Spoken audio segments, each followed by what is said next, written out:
As you might already know, guys, the whole purpose of doing motion graphics in After Effects using videos and so on is to produce a video that you can use outside After Effects. You can use this video on your website, on the social media such as YouTube, Vimeo, Twitter, Facebook if you like. Also, you can render a video, put it on a CD or DVD and mail it to your friends. But also, you could prepare a professional video later on, I hope so, to send it to TVs or to special production houses, and they have their own format which I will inform you. Before you start producing your video, there are few things you need to, organize. The first one is the work area. The work area is the time or the area within which you want to produce your video.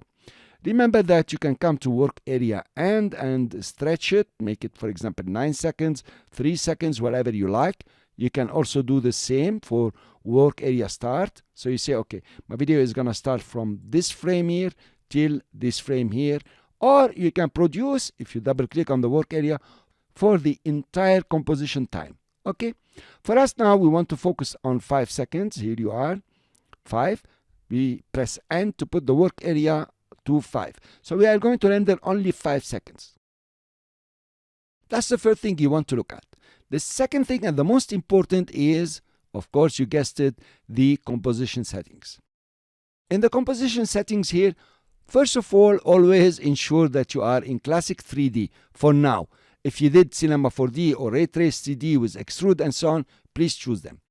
But if you have just a motion graphic with an image or a video, please stick to classic 3D. Otherwise, it's going to take a very long time. Let's go back to basic. The next thing you have to look at is the width and the height. 720 pixels means the video is 720p. You could change it later, but it's better to keep it the way you have created it. Now, the next thing you want to look at is the frame rate. Well, the frame rate is not going to change during rendering unless you force it to change. For now, it's 30 frames per second. That's cool. You look at the resolution here.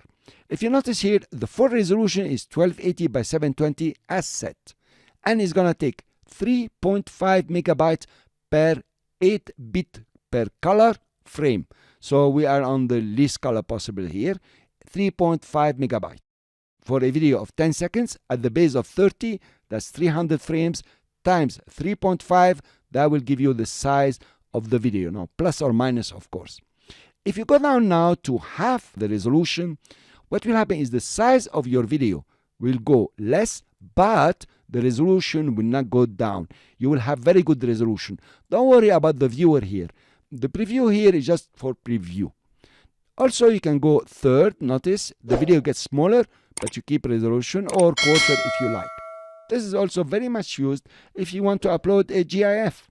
I will go back to full for now. The duration is 10 seconds, but it depends on the work area. So these are the few things that you should take note. Thank you for listening, and in the next lecture, we will render this video.